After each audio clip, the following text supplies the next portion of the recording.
Hey everybody, and welcome back to Marvel Champions Experience. Remember, I would always appreciate it if you consider liking this video. If you really like this content, please think about subscribing. It really helps me out. And last but not least, especially on a day like today, I feel like I say that a lot, but it's fine. Please drop a message down in the comments. Let me know what you liked, what you didn't like, if you are looking for anything in particular. I would like to try my best to make it, but especially for today, because we are going over this is a holiday buyer's guide. This is a holiday buyer's guide. This is one of my favorite pieces of content to make, especially because I've been playing this game for a very long time, sometimes taking a break. But this is a very difficult game to get into, I think. Not gameplay wise, but it's pretty massive now. So drop a message down in the comments, help everybody out, let everybody know what your suggestions are for things to pick up. Let's make this some nice commentary for everybody in the comments. So hello everybody, and welcome to the 2024 Holiday Buyer's Guide for Marvel Champions. As I said, that this game, notice I didn't change the little bottom. Here's where your presentation begins. Didn't update that. It's fine. Everything's fine. Let's see. What was I saying? Right. This game has gotten very, very big over the past couple years. I started playing this game about a year after it came out. The Rise of the Red Skull was the only campaign expansion out when I picked it up, and Green Goblin as well, and Wrecking Crew, but that's it. Some heroes, I don't know who, but. And my first major expansion was the Guardians of the Galaxy one, Galaxy's Most Wanted, and the game has just ballooned ever since. So if you're a new player, this is really for you. This is going to help you ground yourself a little bit, figure out where you should start, right? And just some general tips on what to pick up this year. Maybe you've already picked up the core set on Black Friday, right? And you want to know where to go from there. Maybe you're just considering picking up the game. I got you as well. So let's start. Also, I hope you like my presentation. Can you tell that I'm a teacher? All right. Oh man, this doesn't look like it's going well. All right, there you go. It's not me. It's the program's fault. I swear. All right. So some things that I want everyone to keep in mind over this buyer's guide, right? Some really important things. Number one, I play only true solo. I've got a lot of good friends who play two-handed, right? I know a lot of big part of the fun of the game is playing with friends, multiplayer, but I play true solo only. One hero, one deck, one hand, right? It's just easier for me to keep track of everything, and it's hard for me to. I'm an old man now, so it's hard for me to meet up with my buddies as much as I'd like to. But something to know: I play true solo. Another thing, if you know, thank you all my subscribers. You're wonderful. You've been playing for a really long time. You know, I don't expect this video to be for you, right? This is you've got a lot of the content already, right? Most likely, but if one of my subscribers, if you are newer, welcome, and this is for you, right? This is mainly for new players. Again, if you haven't picked up the game, period, if you don't have the core set, or if you're looking to pick up some stuff. And as I said, please, everyone who's watching, please help out, right? If you are a new player, let everybody know in the comments what you're thinking about getting, what you decided to get, right? We're all here to help each other out. Enjoy this game and be better. All right. I don't really. There we go. Man, this is getting wonky. I don't really know how it's looking on the recording, but all right. So I'm gonna fix this for a second. It doesn't look great on my end. You know what? I'm leaving it there. It's fine. I don't know what you're seeing, but I know what I'm seeing. I'm hoping it looks good. So we're gonna start with the must. Oh, I have notes. Let me pull this up as well. As you can tell, I am very prepared, right? I decided just to do this spur of the moment type of thing because I had some time and I thought it would be fun. All right. So number one, we're starting at the must-haves for starting the game in general, right? So obviously you need the core set, right? You do get a lot from the core set though, right? You get, I believe it's 5 heroes, right? You get Spider-Man, Captain Marvel, you get Black Panther, you get Iron Man. Ooh, man, and She-Hulk. Haha. There you go. So you get 5 heroes to start the game with, right? You get 3 villains that I really like a lot. You get Rhino, you get Claw, and you get Ultron. And they definitely scale in difficulty, and I think you have to get the core set to start, right? You have to. But the core set can last you a long time. So if you're just interested in like trying the game out, seeing if you like it, you know, you don't want to invest a lot of money. I think for Black Friday, I think I saw the core set for like $35, less than $40. Pick it up, you know, see if you like it. Solid purchase, right? If you want a couple things, right? If you like want one more thing to like get you going with the core set, you know, maybe it's your first purchase, or maybe you pick it up at the same time as the core set. I mentioned this before. I said Rise of the Red Skull, you know, and I think this might be my third year in a row, like highlighting Rise of the Red Skull as a kind of like a great starting must-have for new players to the game. The game has gotten very complex. It's gotten pretty complex, and you know, they fleshed it out a lot with different abilities, different villains, different heroes, right? But Rise of the Red Skull is the first expansion they put out, and not much is different between the core set and Rise of the Red Skull in terms of the way that the heroes play, in terms of the way the villains play, right? It's still a nice little segue if you're learning to play the game, right? You're learning the basics, you're learning some strategies, and you get two heroes, right? You get Spider-Woman, who is pretty much a top tier hero still, right? And Hawkeye. Honestly, my opinion, not great, but it's fine, right? But Spider-Woman, she's like a pretty top tier hero. But the real value comes from the villains. You get 5 villains. Ooh, this is going to be hard to remember. Off the top of my head, let's see. You get Red Skull, you get Arnim Zola, you get Taskmaster, you get Crossbones, and you get Absorbing Man. So, and again, they scale in difficulty pretty well. I personally think that Arnim Zola, even to this day, remains like S tier, one of the hardest villains in this game. So you get a lot of difficulty. You get a lot of value out of just these 2 purchases. Okay. So I think it's a great way to learn the campaign. You get a fun campaign if you're into that. So my opinion, if you have nothing, pick these 2 up. Just pick up the first one, right? Would be the core set. If you want 2 at the same time, pick up both of these. Or if you already have the core set, I totally think Rise of the Red Skull is a great second pickup as well. All right. So now that you've started that out, we're going to, man, I actually have no idea what you guys saw.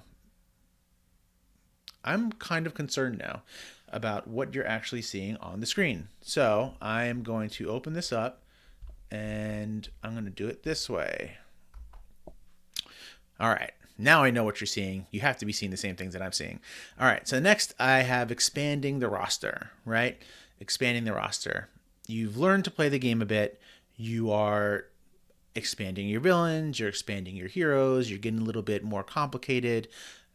These are the ones that I personally love the most, and I think as a new player, you would find beneficial as well. So I really love the Green Goblin scenario pack. It comes with 2 versions of Green Goblin to fight, right? One is particularly easy. Once you learn how to do it, it's very difficult to actually lose it once you learn the gimmick between it. But, excuse me, the second fight, like the Mutagen Formula Green Goblin, that's pretty hard. Like it is a very fun fight. It's very thematic, but it is a difficult fight. So I think it's like $16, maybe $17 for this scenario pack. You get 2 villains that play drastically differently, and it's totally worth it, right? In terms of picking up heroes, you'll see me talk about this later, about I think you should pick up the heroes that you like for the most part, right? But in terms of like value, I think Doctor Strange is almost a must pick up. Here's the problem. He's extremely difficult to find for some reason, and I don't know why. People are questioning if he's out of print. If you go on Reddit to the Marvel Champions subreddit, you know, people are like thrilled when they find him. He's really hard to find, but he's also OP, like truly OP. He remains like in a tier of his own. I don't think that any hero can really contend with how strong he is. And if you're new to the game, I think that's so fun, right?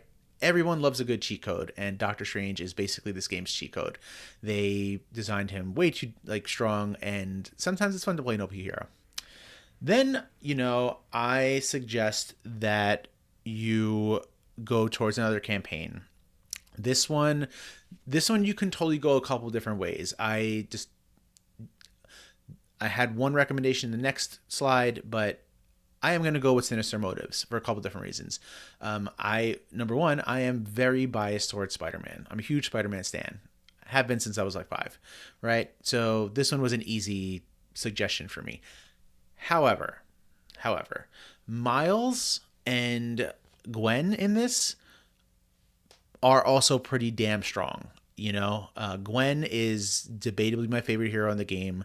I think she's like S tier hero for how strong she is. Miles, he's not my favorite to play, but he's really strong as well. It's just not my style. But you get two extremely powerful heroes in this, right? In addition to that, I mean, Spider-Man is the most debatably, the most famous hero, period, right? And you get like his cast of villains in this. So you're going to get the Sinister Six, right? You're going to get Sandman. You're going to get Mysterio fight in this one. You're going to get Venom. You're going to get... Should I tell you? Yeah, I'll just let you know. You're going to get Venom Goblin in this one, which is probably... I have a tier list of villains. He most likely remains in the top 3 tier, like, of the hardest villains in this game, right? So you get an extremely difficult villain that'll test you, right, with how good you've been getting at the game. And you have some mid to slightly easy villains in this one. So the villain difficulty is a nice little ramp up from what you've dealt with before, right? And you get some great heroes. So this would be my second step once you've picked up those first two. All right, I'm going to do it this way just so I know that we're going off the same stuff, right? All right. Then I suggest you do some customization and challenges, right? Customizing the game a little bit to get, a little bit more life out of it. Make the game make what you currently already have very fresh. And I'm gonna lump those two together. So I'm actually gonna start with Venom. So Venom, personally, I think is one of the strongest true solo heroes in this game. He can do just about everything well by himself. He can thwart, he can stun, he can confuse, he can really handle the battlefield alone. He doesn't need much help. And something I learned about him was I beat almost every villain in the game with Venom for the most part. And when I took him to play with my buddies, I noticed he was pretty weak. He, like, at least the deck that I had didn't scale well multiplayer. So it taught me a lot of things about this game when that happened, in that you'll have some heroes that are really good true solo, and you'll have some heroes, and that might not go into a multiplayer match, right? A hero that is good true solo doesn't mean they'll be good when you start adding more people. But Venom, if you're playing true solo, fantastic. Like, nice, solid pickup. Definitely not as OP as Doctor Strange, but once you've gotten to this point of the game, I think you have a good handle of it. He's a great hero to add, very strong, can do everything really well. Now, here's what I meant about changing the things up.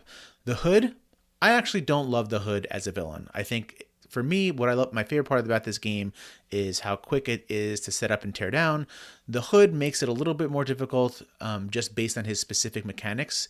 You need to get 7, I think it's 7 random modular encounters, and just randomly put them in. And it's fun, right? It's fun. Don't get me wrong. And you can have a lot of randomness out of that fight with him.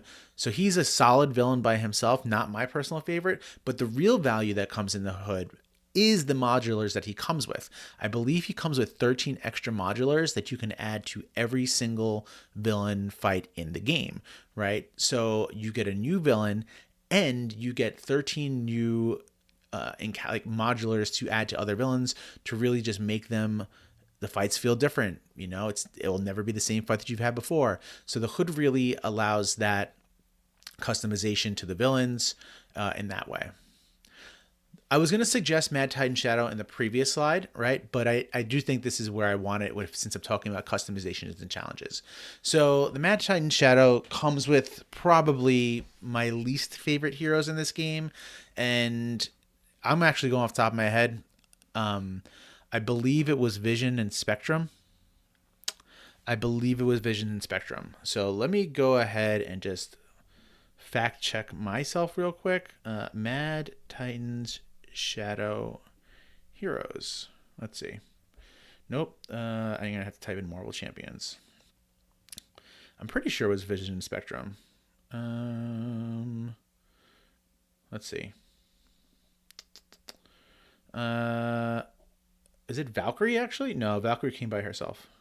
Here we go. Here's the back. I was right. It is Vision and Spectrum. Oh, sorry. Not. You know, man, I've gotten this wrong like 3 videos in a row. It's not freaking Vision. It's Adam Warlock. I don't know why I keep mixing those two up. I literally did the same exact thing. It's Adam Warlock and Spectrum. Similarly, I still don't like them.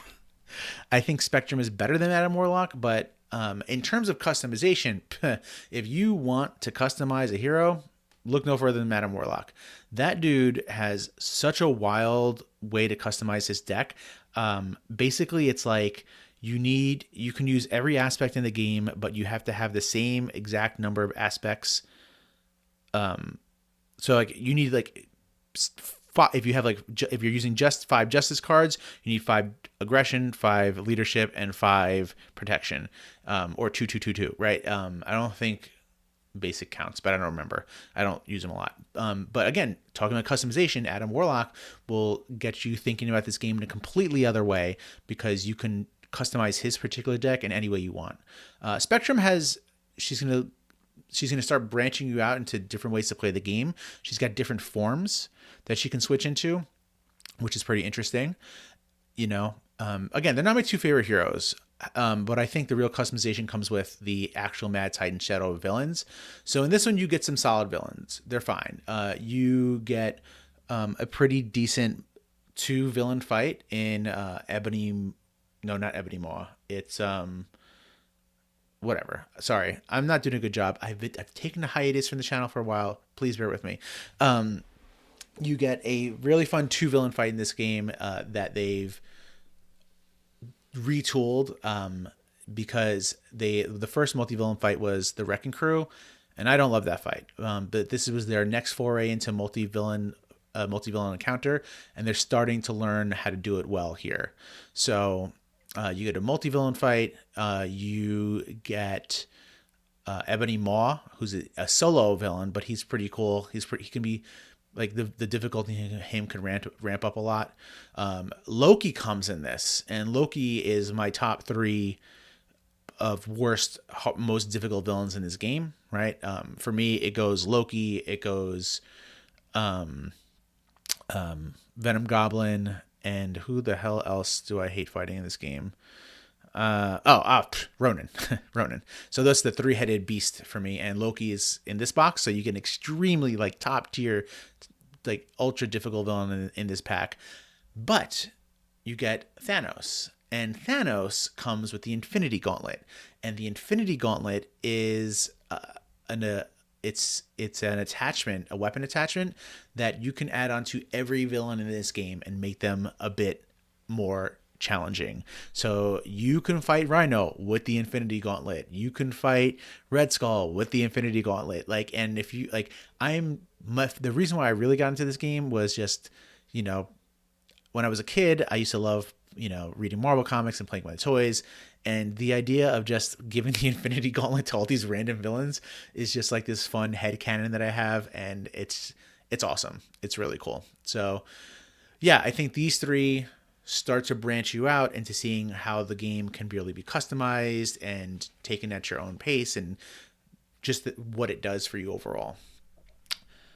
All right. And then I have, for people looking to go a bit deeper, I've skipped around on some campaigns, expansion packs, and I landed on these 2. These are some of the more recent ones, but I did that for a reason.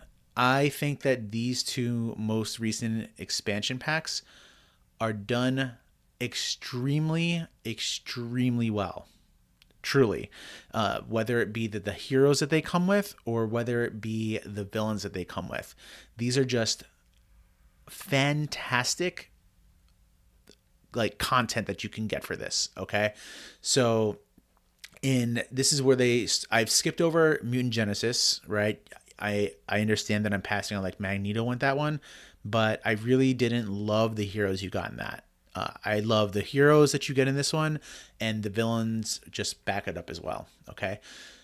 By this point in time, if you followed my guide and you've picked up the other things, right, you're going to have a really solid understanding of this game. And I know that I've read online that they've changed around this point in time. They've changed playtesters and the person like creating the characters and the fights in this, and you can tell. So Cable and Domino, not Domino, Domino, yes. Hold please. Um, next evolution, Marvel Champions. I'm not good with names sometimes. Let's see. Is it Domino? Am I right? I'm pretty sure it's Domino. I just want to make sure I want to make sure I get my names right. Yeah, Domino. All right. I mean, I see that I'm looking at her, but I want to make sure I give you correct information. All right. So Cable and Domino. Cable, I was like so hyped for, and he's great. He's fantastic. You know, I was like ready for him to be my favorite hero in the game. He adds, by this point, you'll know that you fight against side schemes. He brings in player side schemes. So like you have side schemes in your deck that you put out, and he gets stronger based on how many side schemes he deals with, right? So he's really like changing the way the game is played. And Domino is just wild. I did not think I was going to like Domino, and she is so fun. She is all about randomness and taking chances and luck. And as long as you can mitigate that, it really, really pays off. She's one of my top 10 favorite heroes in this game. She's so fun. So the heroes you get in this are awesome, right? Then you get some really, really fun villains in that of like, you get Mr. Sinister, right? You get Juggernaut, who is just like an insane fight in this game. I love the Juggernaut fight in this game, and throughout a lot of this, through a lot of these fights, you get an ally called Hope Summers, and she really gets like into like you have to protect her, and it gets really fun using Hope Summers and the strategy that goes behind her. And in Age of Apocalypse, Magik and Bishop, when I read about them, I was like, yeah, these sound cool.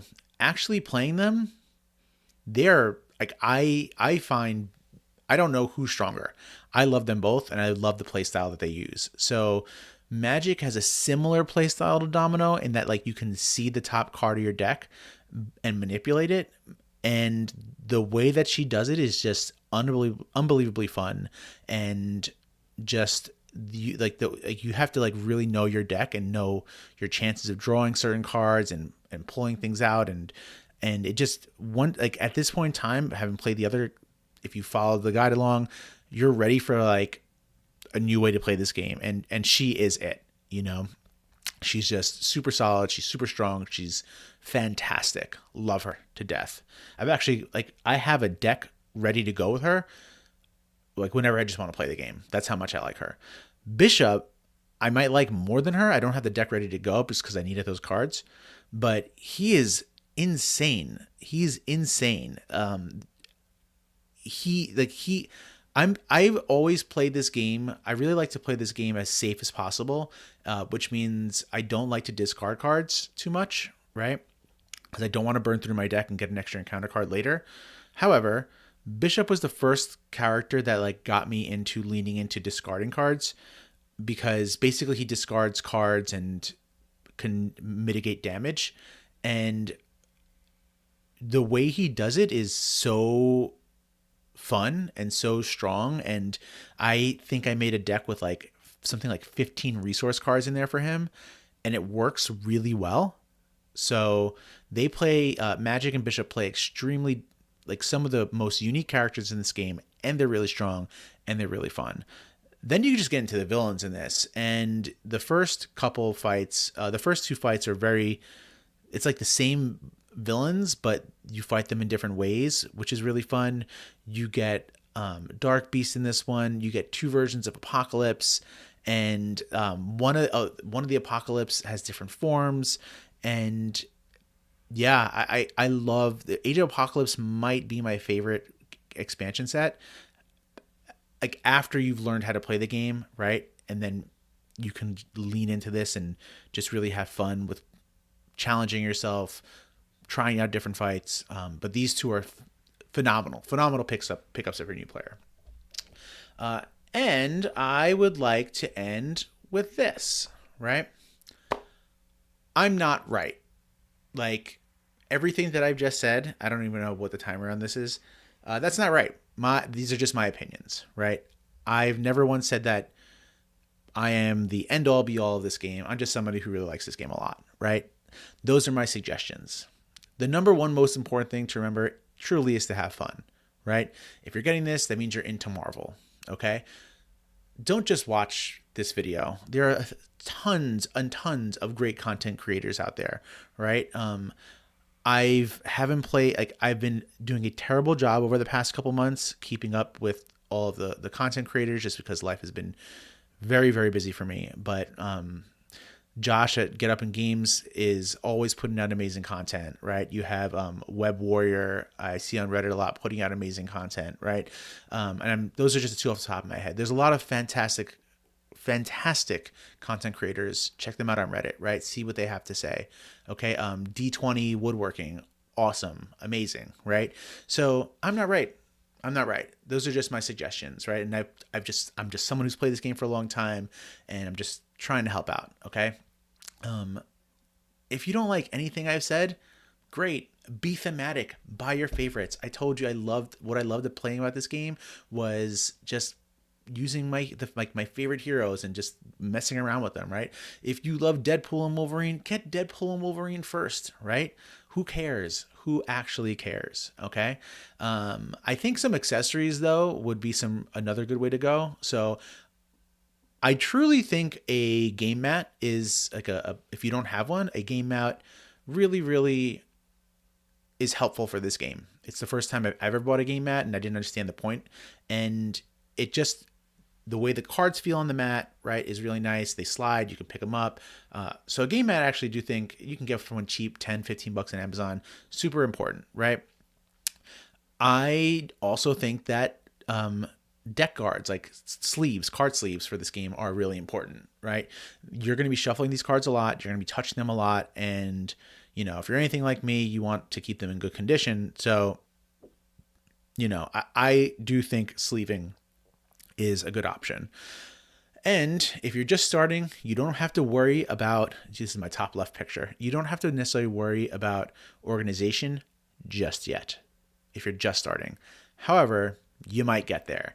That up there in the top left is a picture of what my collection used to look like. I will make a new updated video probably this month over the winter break. My collection now is double the size of that. Okay. I have every piece of content in this game, and it has gotten extremely difficult to manage. So when I say double that, I truly mean to double that. I have two of the same exact boxes. One is full with heroes and villains. The other is full of modulars and aspects. So yeah, the game can be a lot. So you might want to, at some point in time, thinking about organization, right? But again, have fun, have fun, have fun. This is a single player game. It can be multiplayer game. You're not and it's a co-op game, right? You're not going against anybody. You have nothing to prove. So enjoy the game, have fun, check out other content creators. And I really hope you enjoyed this video. I really love making these holiday videos. So take care, everybody, and have a happy holiday, regardless of if you celebrate something. If you don't celebrate something, have a happy holiday, have a happy December. And I'm going to stop the video right here. Take care, everybody.